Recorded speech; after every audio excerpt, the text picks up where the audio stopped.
Leo Leo Leo ഒക്കെ പോയി, Leo ഒക്കെ തട്ടി, ലാലേട്ടൻ ലിയോ തട്ടി. എടേ ഫസ്റ്റ് ഡേ കളക്ഷൻ റെക്കോർഡൊക്കെ ലിയോയുടെ കയ്യിൽ നിന്ന് ഇങ്ങ് വാങ്ങിച്ച് താടാ എന്ന് പറഞ്ഞ് ലാലേട്ടൻ അതിങ്ങ് വാങ്ങിച്ചിട്ടുണ്ട്.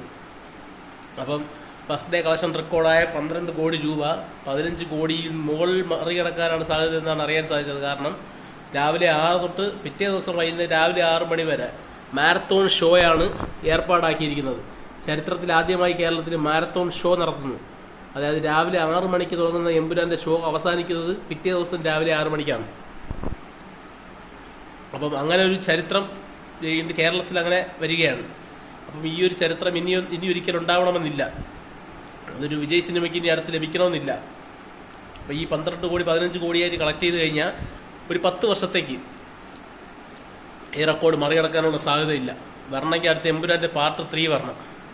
എന്നാൽ മാത്രമേ ഈ ഒരു റെക്കോർഡ് മറികടക്കാൻ പറ്റുള്ളൂ. ഇതിനി ചിലപ്പം ബാക്കി ഇനി മോഹൻലാലിന്റെ റിലീസ് ആവാനുള്ള തുടരും പോലും ഇതിനൊന്നും അടുത്തെത്തൂല. കാരണം ഈ സിനിമയുടെ ഹൈപ്പ് വേറെ ലെവലാണ്.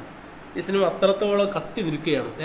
ബോക്സ് ഓഫീസ് ഈ സിനിമ എത്ര ബോക്സ് ഓഫീസ് കളക്ട് ചെയ്യും എന്നുള്ളത് എനിക്കറിയുന്നുണ്ട്. പക്ഷെ ഈ സിനിമ കളക്ട് ചെയ്യുന്ന ബോക്സ് ഓഫീസ് റെക്കോർഡ് മറികടക്കാൻ വേണ്ടി ഇനി ഒരു സിനിമ വരണമെങ്കിൽ അതൊരു 10 വർഷമെങ്കിലും എടുക്കും എന്നുള്ള കാര്യത്തിൽ യാതൊരു സംശയവുമില്ല. അത്രയ്ക്ക് ഉറപ്പാണ്. കാരണം ഈ സിനിമയ്ക്ക് കിട്ടിയിരിക്കുന്ന ഹൈപ്പ് ആ ലെവലിലാണ്. ആ ലെവലിലെന്ന് വെച്ച് കഴിഞ്ഞാൽ ഇത് ഒരു നമ്മൾ വിചാരിക്കാത്ത ലെവലിലോട്ട് കയറിപ്പോയി കഴിഞ്ഞു. കാരണം ഇതിന്റെ മാർക്കറ്റിംഗ് അങ്ങനത്തെ രീതിയിൽ നടക്കുന്നത്. ഈ ബോംബെയിൽ വെച്ചിട്ടാണ് ഇതിന്റെ ഒരു ഫംഗ്ഷനൊക്കെ അവർ ഏർപ്പാടാക്കിയിട്ടുണ്ട്. ബോംബെയിൽ വെച്ച് നടത്തേണ്ട യാതൊരു ആവശ്യവുമില്ല. പക്ഷെ അവർ അവിടെ വെച്ച് നടത്തിയത് അവിടത്തുകാരുടെ ഇടയിലും ഇതിനെ മാർക്കറ്റ് ചെയ്യണമെന്നുള്ള ഉദ്ദേശത്തോടു കൂടി തന്നെയാണ്. അപ്പം നല്ല രീതിയിലുള്ള മാർക്കറ്റിംഗ് ഇതിന്റെ പിന്നിൽ നടക്കുന്നുണ്ട്. നല്ല രീതിയിൽ ക്ലച്ച് പിടിച്ച് പോകുന്നുമുണ്ട്. കേരളത്തിൽ ഇത് ബോക്സ് ഓഫീസ് ചരിത്രത്തിൽ തന്നെ ആദ്യത്തെ 100 കോടിക്ക് മുകളിൽ നേടുന്ന ആദ്യത്തെ സിനിമയായിരിക്കും കേരളത്തിൽ നിന്ന് മാത്രം.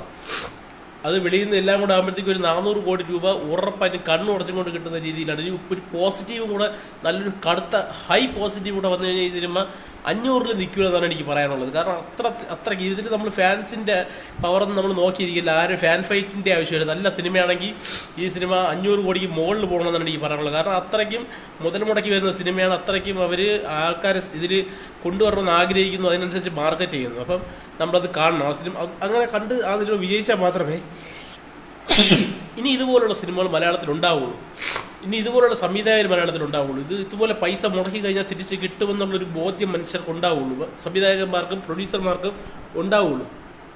എന്നാൽ മാത്രമേ ഈ സിനിമ വിജയിച്ചാൽ മാത്രമേ ഇനിയും വലിയ വലിയ സിനിമകൾ കേരളത്തിൽ വരുള്ളൂ. ഇപ്പം ബാഹുബലിയും നമ്മുടെ പ്രഭാസിന്റെ പടങ്ങൾ ഇത്രയും വലിയ വലിയ ബഡ്ജറ്റിലോട്ട് പോകുന്നത് പണ്ട് ആ ഇൻഡസ്ട്രി തകർന്നു നിന്ന സമയത്ത് ഇതുപോലെ ഒരു പ്രോജക്റ്റ് ബാഹുബലി എന്ന ഒരു പ്രോജക്റ്റ് വന്നതിന് ശേഷമാണ് ഇത്രത്തോളം അത് മാറി. അതുപോലെ തന്നെ KGF വന്നു.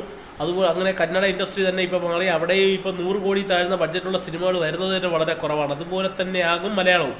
അപ്പോൾ നമ്മൾ അങ്ങനെ നമ്മൾ ഈ പടത്തിനെ അത്രയും പ്രോത്സാഹിപ്പിക്കണം. ഈ പടം നമ്മൾ മോഹൻലാലിന്റെ പടമാണോ മമ്മൂട്ടിന്റെ പടമാണോ നോക്കിയിരിക്കേണ്ടത്. ഈ പടം ഏത് പടമാണെന്ന് നമ്മൾ നോക്കണ്ടേ. ഈ പടം വിജയിക്കണം എന്നുള്ളൊരു ആഗ്രഹം യാതൊരു മലയാളിയും സ്വീകരിക്കണം. അതൊരു മമ്മൂട്ടി ഫാൻ ആണെങ്കിൽ പോലും ഈ സിനിമ നമ്മൾ പോയി കാണണം. ആദ്യത്തെ ദിവസം തന്നെ പോയി കാണണം. ഫസ്റ്റ് ഡേ കളക്ഷൻ നമ്മുടെ മലയാളത്തിന്റെ പേരിൽ തന്നെ ഇരിക്കണം. മലയാളം എന്നുള്ളൊരു ഇത് മാത്രം മതി നമുക്ക്.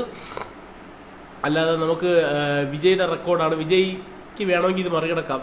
ഇനി അടുത്ത വിജയ് ലാസ്റ്റ് പടം എന്ന് പറയുന്നത് അതിന് നല്ല ഹൈപ്പ് കിട്ടും. കാരണം അതിന്റെ ട്രെയിലറോ ടീസറോ ഒന്നും വന്നിട്ടില്ല. അതിനിപ്പം ഒരു ചെറിയ ഹൈപ്പ് കുറവാണെങ്കിലും അതിന്റെ ടീസറും ട്രെയിലറും ഒക്കെ വരുമ്പോൾ അതിന് നല്ല ഹൈപ്പ് കിട്ടും. അത് വിജയ് ലാസ്റ്റ് പടമാകുമ്പോഴത്തേക്കും ആൾക്കാർ പോയി തിയേറ്ററിൽ പോയി കാണാനുള്ള ഒരു ഇതുകൊണ്ട് അത് ചിലപ്പം ഇതിനെ മറികടക്കാനുള്ള സാധ്യത ഒരു 10% ഉണ്ടെന്ന് തന്നെ പറയാം. 10% ഉള്ളൂ.